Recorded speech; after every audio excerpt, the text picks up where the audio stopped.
Kisah ini merupakan lanjutan kisah Dharma Yuddha Garuda saat Dewi Laksmi marah kepada tiga dewa.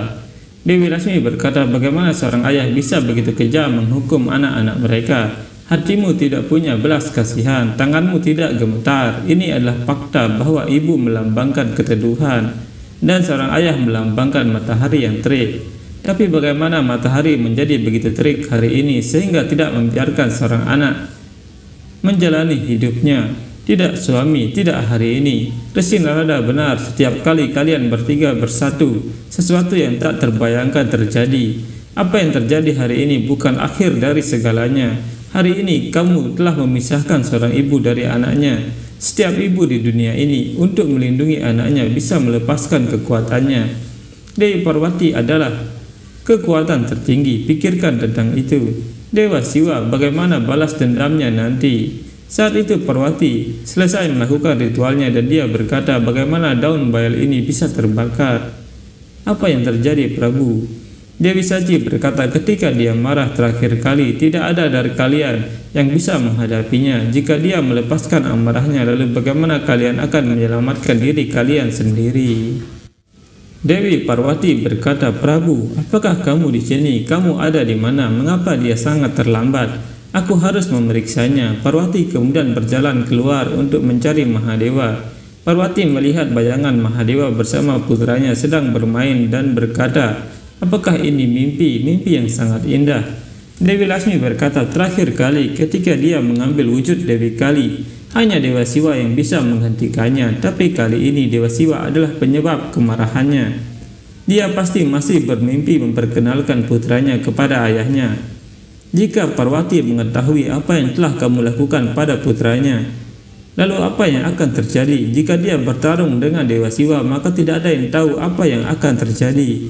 Sejak anak laki-laki itu datang ke dalam hidupnya, dia hanya memiliki keinginan untuk berbagi kebahagiaan ini denganmu. Tapi sekarang ketika dia mengetahui bahwa suaminya telah membunuh putranya, lalu bagaimana dia akan percaya ini?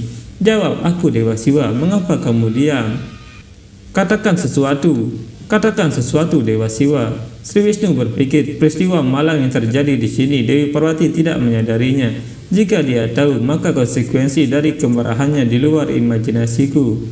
Parwati berkata, anakku, kamu ada di mana putraku? Dewi Saraswati berkata, putra yang melayaninya sebelum dia mengungkapkan permintaannya, tapi sekarang anak ini tidak akan pernah bisa mendengar ibunya. Panggilan ibunya tidak akan pernah membuatnya lari kepada ibunya. Parwati tidak menemukan anaknya dan dia melihat ada buah yang belum habis dimakan. Parwati berkata, dia hanya makan setengah buah. Aku yakin dia pasti kelaparan. Itu sebabnya dia pasti pergi untuk makan modak. Dia menyukai modak yang aku buat. Parwati keluar dan dia melihat banyak dewa ada di luar istana. Parwati berpikir, apa mereka di sini untuk bertemu Dewa Siwa dan anakku? Parwati mendekat dan para dewa merasa ketakutan. Mereka menutupi tubuh Ganesha yang tergeletak tak bernyawa. Parwati berkata, bagaimana kabar kalian semua di sini? Apa kalian tidak sabar menunggu undangan? Jadi kalian di sini untuk bertemu putraku. Aku tahu kalian semua tidak akan bisa menyimpan rahasia. Para dewi pasti memberitahu suami mereka tentang putraku yang baru lahir. Tapi Dewa Siwa belum bertemu dengannya. Tapi di mana dia? Putraku tidak ada di sini. Aku tidak tahu kemana dia pergi. Para dewa dan dewi terdiam dalam ketakutan dan Parwati berkata, apa yang terjadi? Mengapa kalian semua diam? Nandi, ada apa?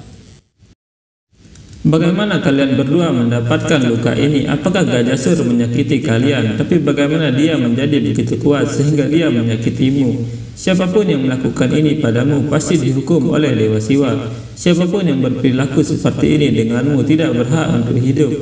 Dewa Indra, Dewa Agni, Dewa Bayu, siapa yang melakukan ini pada kalian semua? Apakah Gajah Mukasur? Setelah kematian saudaranya menyebarkan lebih banyak teror lagi. Apakah itu sebabnya kalian semua khawatir? Jangan khawatir, Dewa Brahma pasti telah menciptakan seseorang untuk membebaskan dunia dari pendosa ini. Sri Wisnu berpikir, pelaku kejahatan itu tidak lain adalah Dewa Siwa. Siapa yang bisa menciptakan sesuatu untuk melawannya? Dewi Laksmi berpikir betapa marahnya Parwati ketika dia menyadari bahwa suaminya memenggal kepala putranya. Parwati berkata, ketika Dewa Wisnu ada, tidak ada jiwa yang baik yang akan pernah dirugikan.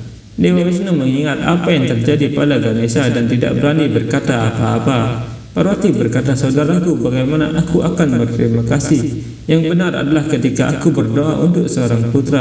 Aku tidak membayangkan bahwa seorang anak seperti Krishna akan begitu menggemaskan. Dia sangat nakal dan menggemaskan sehingga ketika aku menatap matanya dan melihat wajahnya, aku merasa sangat bahagia hingga tak terbayangkan. Matanya mirip denganmu, senyumnya cukup untuk membuat terpesona. Untuk pertama kalinya ketika dia memanggilku ibunya, hatiku terpenuhi dengan kebahagiaan, perasaan yang belum pernah aku alami sebelumnya. Saudara, kamu menyelamatkan suamiku dari iblis jahat itu, kamu membebaskannya, kamu memberkatiku dengan anak yang seperti keinginanku. Sekarang mataku merindukan Dewa Siwa, aku ingin mendengar dia memanggilku. Dan aku ingin memperkenalkan putraku kepadanya sesegera mungkin. Sehingga ketika anaknya memanggilnya ayah untuk pertama kalinya, bahkan Dewa Siwa yang tenang akan tenggelam di lautan kegembiraan. Tapi di mana dia? Parwati melihat Mahadewa berdiri di belakang para dewa dengan memalingkan wajahnya. Parwati berkata, Dewa Siwa ada di sini dan aku tidak menyadarinya. Kenapa begitu? Mahadewa, kenapa kamu memalingkan wajahmu? Apakah aku melakukan kesalahan? Lihat aku sekali saja, ada apa? Tanpa melihatku, kamu tidak akan tetap tenang. Kamu bahkan tidak ingin melihatku sekali saja. Parwati melihat wajah Mahadewa yang sedang bersedih dan Parwati berkata, Tuanku sedih, bagaimana ini mungkin? Yang selalu tenang terlihat begitu gelisah hari ini. Mahadewa berpikir, bagaimana aku memberitahumu tentang kesalahanku? Itu di luar pengampunanmu. Aku telah membuat kesalahan dengan menyakitimu. Parwati berpikir, mengapa Dewa Siwa begitu sedih? Itu adalah tanda yang tidak menyenangkan. Parwati berbalik dan dia melihat tubuh putranya yang tanpa kepala. Parwati terkejut dan semua dewa merasa ketakutan. Dewa Sani berpikir, apakah ini rencanamu atau pertandamu, Prabu? Untuk kesejahteraan planet ini adalah kemurahan hatimu. Tapi penderitaan Dewi, kuharap aku bisa mengakhirinya. Kebahagiaan yang ada di dalam diri Parwati tiba-tiba berubah menjadi amarah yang luar biasa, sehingga membuat Parwati jatuh tidak sadarkan diri. Para dewi terkejut dan menenangkan Dewi Parwati. Parwati terbangun dan melihat abu kepala dari putranya. Parwati berkata, siapa yang melakukan ini? Siapa yang melakukan ini? Parwati bangkit sambil berteriak, siapa yang melakukan ini? Alam menjadi bergemuruh bersama dengan amarah Parwati yang meledak.